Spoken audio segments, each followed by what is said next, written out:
الحمد لله وحده والصلاة والسلام على من لا نبي بعده اللهم صل على سيدنا ومولانا محمد وعلى آل سيدنا ومولانا محمد وبارك وسلم صلاة وسلاما كثيرا كثيرا يا رب صل وسلم دائما أبدا على حبيبك خير الخلق كلهم.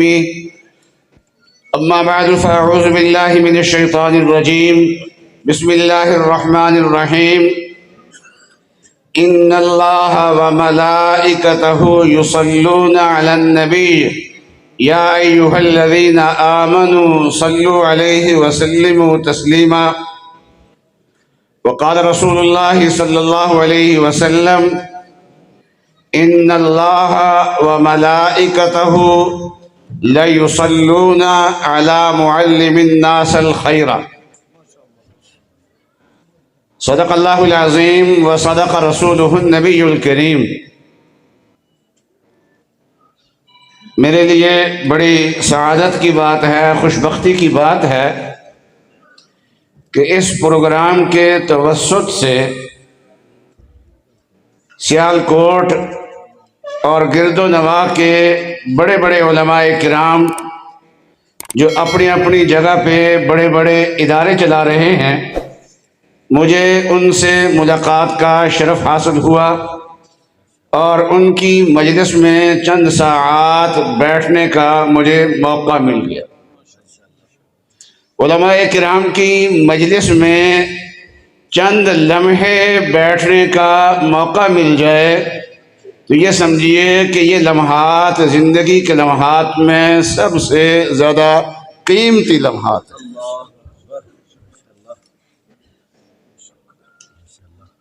نبی اقدس صلی اللہ علیہ وسلم کی ذات عالی کے بارے میں ابھی نعتیں آپ سن رہے تھے، تو آپ اور میں سب نعت خواں بن سکتے ہیں. تیار ہیں آپ حضرات پڑھنے کے لیے؟ جی، ہم سب نعت خوان بن سکتے ہیں. اب یہ کہیں گے کہ نعتیں کہاں سے لیں گے، پڑھیں گے کیسے؟ تو سب سے زیادہ نبی اقدس صلی اللہ علیہ وسلم کی تعریف قرآن پاک میں اللہ تبارک و تعالیٰ نے کی ہے. بلکہ نبی اقدس صلی اللہ علیہ وسلم کی شان تک پہنچنا کسی عالم کے بس کی بات نہیں ہے، مخلوق میں سے کسی کے بس کی بات نہیں ہے. نبی اقدس صلی اللہ علیہ وسلم کی شان کو اگر کوئی سمجھ سکتا ہے تو حضرت صلی اللہ علیہ وسلم کو جس ذات نے پیدا کیا ہے اور جس ذات نے آپ کو حسن صورت دیا، جس ذات نے آپ کو حسن سیرت دی، جس ذات نے آپ کے سر پہ ختم نبوت کا تاج رکھا، جس ذات نے آپ کے سینے پہ قرآن نازل کیا، جس ذات نے آپ کے دین کی حفاظت قیامت تک کے لیے حفاظت کا وعدہ کیا ہے، وہ عالم الغیب ذات وعنده مفاتح الغیب لا يعلمها الا هو. غیب کے خزانے انہی کے پاس ہے، اللہ کے پاس ہے، ان کے علاوہ کوئی نہیں جانتا. نبی اقدس صلی اللہ علیہ وسلم کی تعریف اگر کسی کے پاس حق ہے تعریف کرنے کا تو وہ اللہ تبارک و تعالیٰ کے پاس حق، اس کے علاوہ نہیں ہے. ہم جو تعریفیں کرتے ہیں تو اس تعریف میں ہم کتنا بھی کیا آپ کی شان بیان کرتے ہیں، لیکن آخر میں یہی کہنا پڑے گا کہ آپ کی شان بیان کرنا ہمارے بس کی بات نہیں ہے. نہ اللہ کی ہم تعریف کر سکتے ہیں، نہ نبی اقدس صلی اللہ علیہ وسلم کی تعریف کر سکتے ہیں. محمد حامد حمد خدا بس است، محمد حامد حمد خدا بس است. اگر اللہ کی تعریف کرنی ہے تو اور کسی کے بس کی بات نہیں ہے. یہ تعریف کر سکتے ہیں تو سرکار دو عالم صلی اللہ علیہ وسلم کر سکتے ہیں. اور محمد اور مدح خدا مدح آفرین مصطفیٰ بس است. اگر رسول اللہ صلی اللہ علیہ وسلم کی تعریف کرنی ہے نا تو رسول اللہ صلی اللہ علیہ وسلم کی تعریف وہ اللہ تبارک و تعالیٰ ہی کر سکتے ہیں، وہ ان پہ ختم ہے۔ تو سارا قرآن نبی اقدس صلی اللہ علیہ وسلم کی شان ہے۔ جب میں قرآن پاک کی تلاوت کروں گا تو اسی قرآن میں نبی اقدس صلی اللہ علیہ وسلم کی شان بھی آ جائے گی۔ آپ قرآن پاک کی تلاوت کریں گے تو یہ سارا قرآن نبی اقدس صلی اللہ علیہ وسلم کی شان بیان کر رہا ہے۔ آپ کی شان تو بہت اونچی ہے۔ میرے والد صاحب رحمۃ اللہ علیہ فرمایا کرتے تھے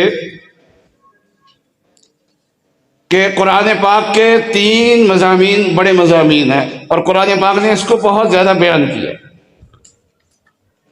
ایک قرآن کا موضوع ہے توحید، اور قرآن پاک میں اس کو دہرایا گیا ہے توحید کو،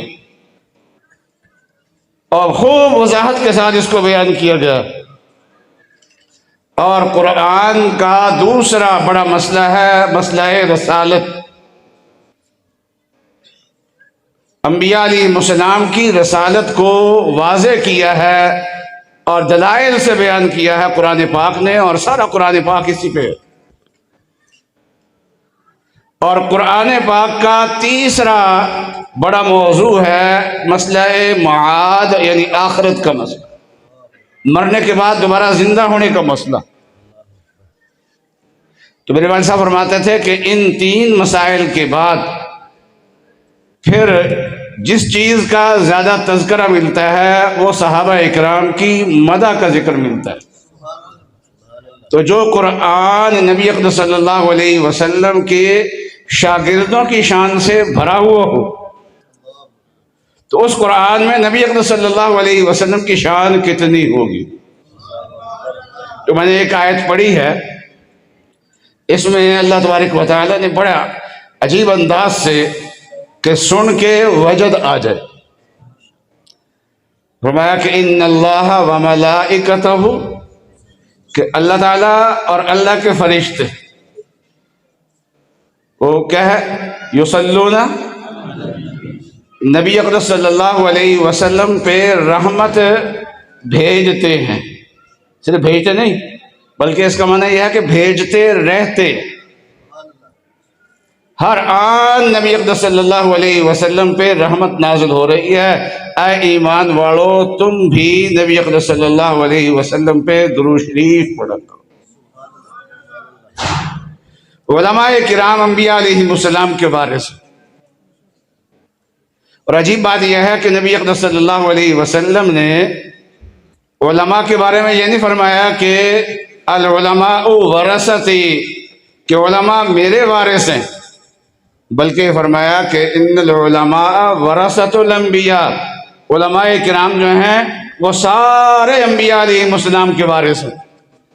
لیکن سوال یہ ہے کہ قاری امتیاز صاحب نے تو بائبل نہیں پڑھی، تورات نہیں پڑھی، انجیل نہیں پڑھی، پچھلی کتابوں کا علم ان کے پاس نہیں ہے، اور تمام انبیاء علیہ السلام کے ناموں کو بھی نہیں جانتے۔ چند نام جو اللہ تبارک و تعالیٰ نے قرآن میں بیان کر دیے ہیں انہی ناموں کا ہمیں علم ہے، اس سے زیادہ تو ہمیں پتہ بھی نہیں ہے۔ تو سارے انبیاء کے وارث کیسے بن گئے؟ اس کی وجہ یہ ہے کہ نبی اقدس صلی اللہ علیہ وسلم جو علوم لے کے آئے ہیں تو آپ کے علوم میں تمام انبیاء علیہ السلام کے علوم آ گئے۔ جب یہ علماء کرام یہ علوم پڑھتے ہیں تو سارے انبیاء کے علوم اس کے اندر آ گئے ہیں۔ حضرت عبداللہ ابن عباس فرماتے ہیں کہ قرآن پاک کی 30 آیات ہیں، ان 30 آیات میں تورات اور انجیل کا سارا علم سمٹ کے آ جاتا ہے۔ وہ تو 30 آیات میں آ جاتا ہے، تورات اور انجیل کا سارا علم سمٹ کے آ جاتا ہے اس کے اندر۔ تو اللہ تبارک و تعالیٰ نے جو تاج سرکار دو عالم صلی اللہ علیہ وسلم کے سر پہ رکھا، جو دستار آپ کے سر پہ باندھی، وہ یہ ہے کہ اللہ اور اللہ کے فرشتے آپ پہ رحمت بھیجتے ہی رہتے۔ تو نبی اقدس صلی اللہ علیہ وسلم نے اسی قسم کی دستار جو ہے وہ اپنے وارثوں کے لیے سر پہ باندھ دی۔ فرمایا کہ ان اللہ و ملائکتہ لیصلون، کہ اللہ اور اللہ کے فرشتے رحمت بھیجتے ہیں کس پہ؟ فرمایا علی معلم الناس الخیر، جو لوگوں کو خیر کی بات بتلاتے ہیں۔ اس لیے علماء کرام کا مقام معمولی مقام نہیں ہے۔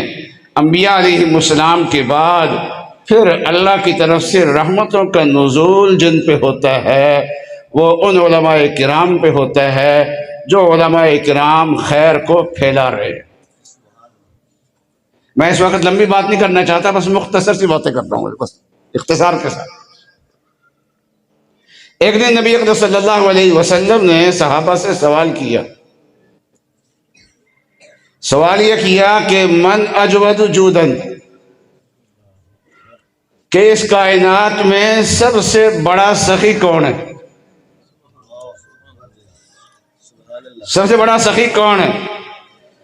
تو جب حضرت صلی اللہ علیہ وسلم کوئی سوال کرتے تھے تو صحابہ کرام کو جواب آتا بھی ہو تو ادب سے جواب نہیں دیتے تھے، بلکہ کہتے تھے اللہ اور اللہ کے رسول زیادہ جانتے۔ چنانچہ نبی اکرم صلی اللہ علیہ وسلم نے حجۃ الوداع کے خطبے میں مینا میں ایک خطبہ دیا تھا 10 ذی الحجہ کو، جب کنکریاں ماری تو بہت مجمع جمع ہو گیا تھا، آپ نے خطبہ ارشاد فرمایا۔ اس میں حضرت صلی اللہ علیہ وسلم نے پوچھا کہ یہ مہینہ کون سا ہے؟ اب ذی الحجہ کا مہینہ ہے، سارے صحابہ بتا سکتے تھے، لیکن صحابہ نے کہا اللہ اور اللہ کے رسول زیادہ بہتر جانتے ہیں۔ آتا ہوا جواب بھی نہیں دیا۔ پوچھا کہ یہ جگہ کون سی ہے؟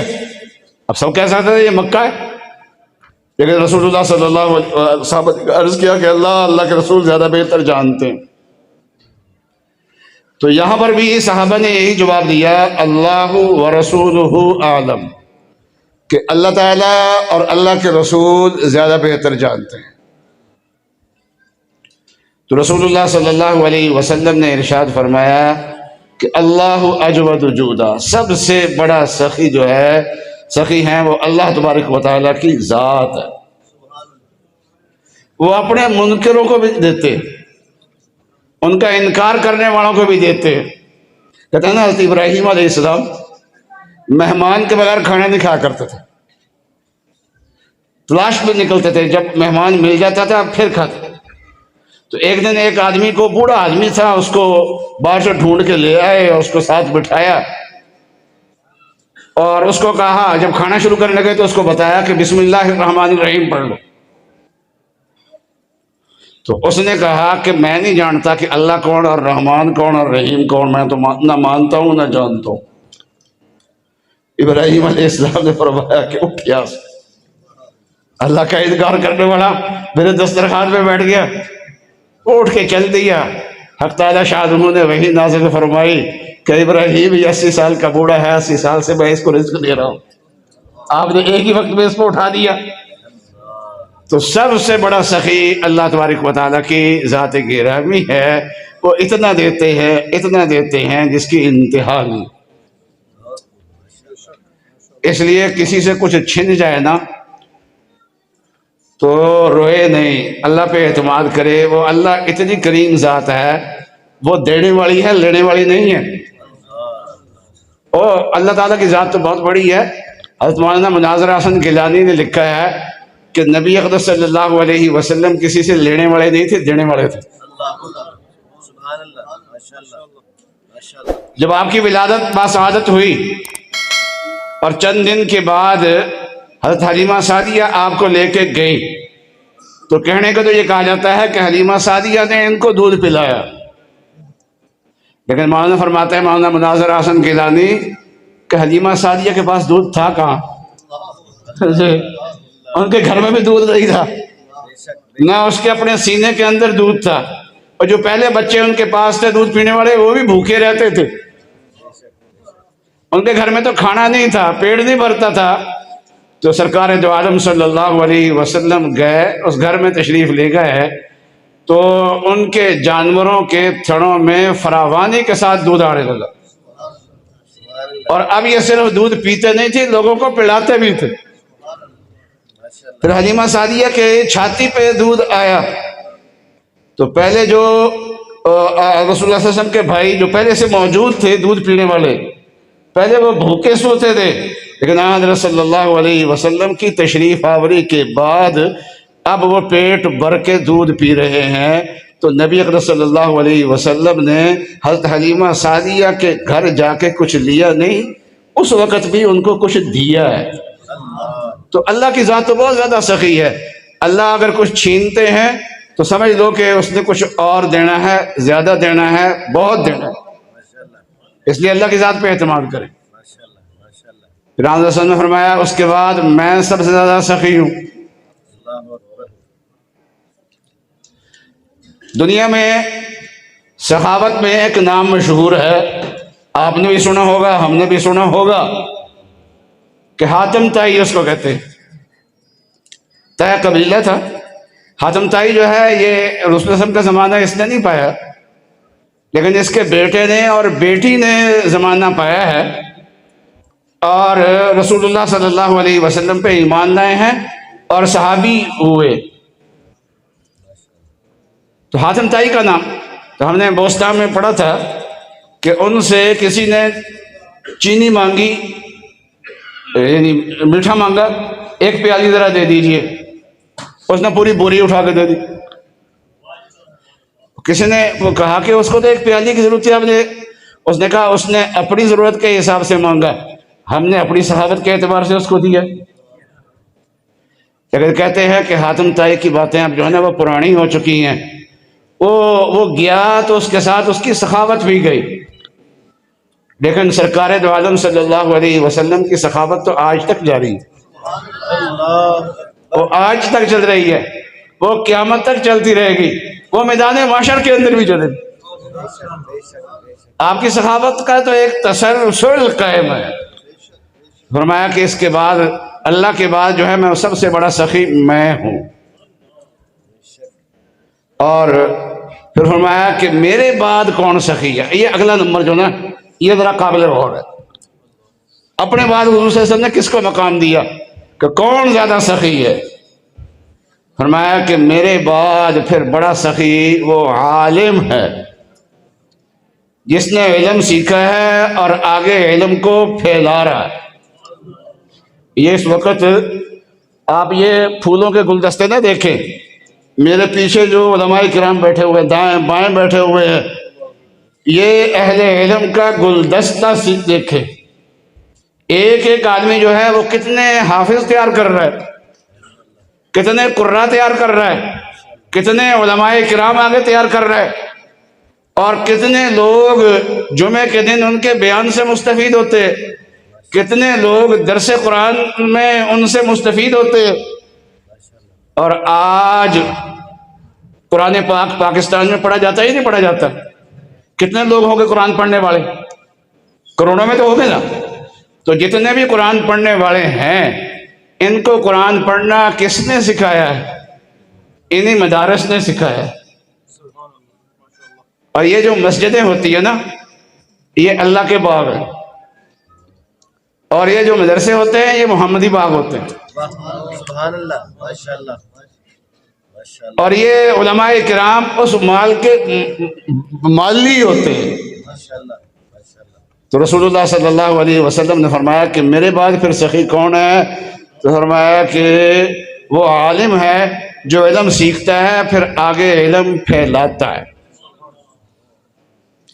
اور رسول اللہ صلی اللہ علیہ وسلم کا جو ارشاد ہے اس کے الفاظ یہ ہے کہ رجل علم علما فنشرہ یاتی یوم القیامت امیرا وحدہ او قال امتا واحدہ۔